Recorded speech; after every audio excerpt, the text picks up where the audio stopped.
Sugar. It's sweet, and let's face it, we can't live without it. Where else would you find all that energy to sustain us? It may be sweet, but in the scientific aspect and the historical aspect, it is not. We will investigate how our sources of this essential part of our diet have changed, why do we lust for it, and how it is found everywhere. We will also be discussing how sugar has fueled industries and why slavery could be all because of sugar. In the Middle Ages, sugar was found in many different forms. So we need to consider the following. Sugar can come in many different forms. Over here, I have sugar in 6 different forms: pineapple, honey, corn, milk, maple syrup, and good old refined sugar. One common trait found in all of these is that they contain sugars. Now the sugar that we think of first, refined sugar, is basically refined sugar cane, the wild grass.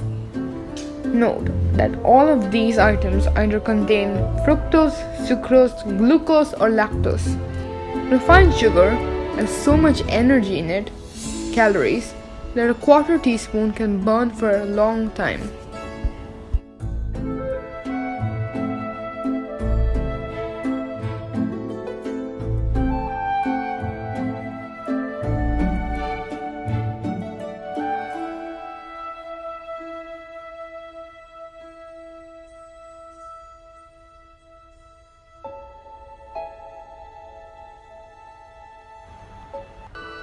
Maple syrup predominantly contains 98% sucrose and 2% glucose and fructose.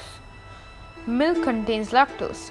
Some people who cannot handle lactose are basically allergic to the sugars in the milk, therefore they cannot consume it. There is corn because of high fructose corn syrup. Cornstarch is broken down to glucose, and if you add a few enzymes, it turns into fructose. This stuff is mostly found in your soft drinks, flavored yogurt, and other canned goods. Honey also contains fructose, only 40%, but it does contain it. That is what makes it sweet. Pineapple, like most fruits, contains fructose and also tastes really good. Now back to the Middle Ages. Sugar was found in many different forms. The source of sugar varied according to the season, just as fruits do. But where did modern day sugar come from? Well, for that, we need to turn back the clock to the year 8000 BCE. In the year 8000 BCE, on the islands of Guinea, wild grass, now known as sugarcane, started to flourish. The natives started cultivating it, and sea traders exported it to Southeast Asia and India before 600 CE. Evidence suggests that this cane was used by the Romans and Greeks to cure stomach ailments. In the year 300 CE, the Gupta dynasty found a way to process this cane into crystals by means of crystallization. They would extract the juices from the cane, heat it up, and leave what is left for cooling. The crystals that would form would be our final result. These processing methods reached Persia, and with their conquests of Mesopotamia, the processing techniques also spread. Wherever the Persian conquest went, the crystallization technique also went. This also includes southern Europe, where the Persians had landed, mainly Sicily and Spain. This is the point where the vast majority of Europe finds sugar. From 1096 to 1099 CE, Crusaders returned from the Holy Lands, carrying with them the sweet salt. Now this sweet salt was expensive, since the Venetians, who controlled the sugar export from North Africa, overcharged the sugar till it was valuable as precious gems.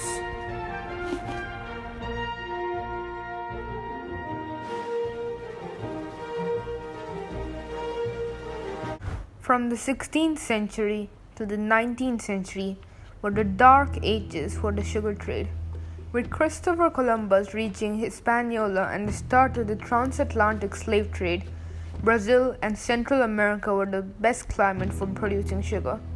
Slaves were traded for arms in Africa and brought to the Americas to be sold as slaves. Sugar was a labor-intensive crop and is hard to pound. The slaves either died from exhaustion or they were killed by their masters for lack of efficiency. In Brazil, the life expectancy of a slave was 23 years. With the Industrial Revolution, slaves still had to work in the fields and process the sugarcane. Eyewitnesses said that masters always kept a hatchet to remove a slave's arms in case they got their limbs stuck in the machines. The craving for sugar in Europe created even more widespread issues such as colonialism in Africa, the Americas, and Asia. Even more grueling was the systematic racism that still exists today and the fear of opposite race. Not only that, the clergy of Europe were growing obese and unfit due to overconsumption of sugar. Some say that portraits depicting these people show them frowning because they had lost their teeth. Tooth samples that compare before the crisis and after the crisis show that the latter's teeth decayed faster than what is considered healthy. Which drives us to the point. Why is sugar so addictive? Sugar is sweet and the sweetness makes us feel pleasure. This is because of a hormone called dopamine that gives you a feeling of pleasure and bliss.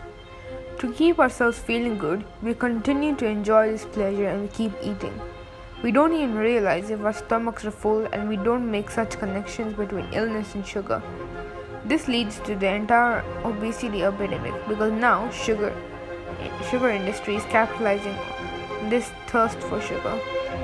Sugar enhances the senses, so to make tin foods more appetizing, industries are adding sugar to meals that should not intuitively contain sugar. Tomato soup is an example of this. Right now, due to the work culture, we tend to eat microwave meals and we don't really check the sugar content of tomato soup.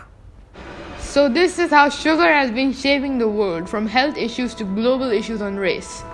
Sugar has been there with us for a long time, and extensive research is showing various effects it has had on our body and our society.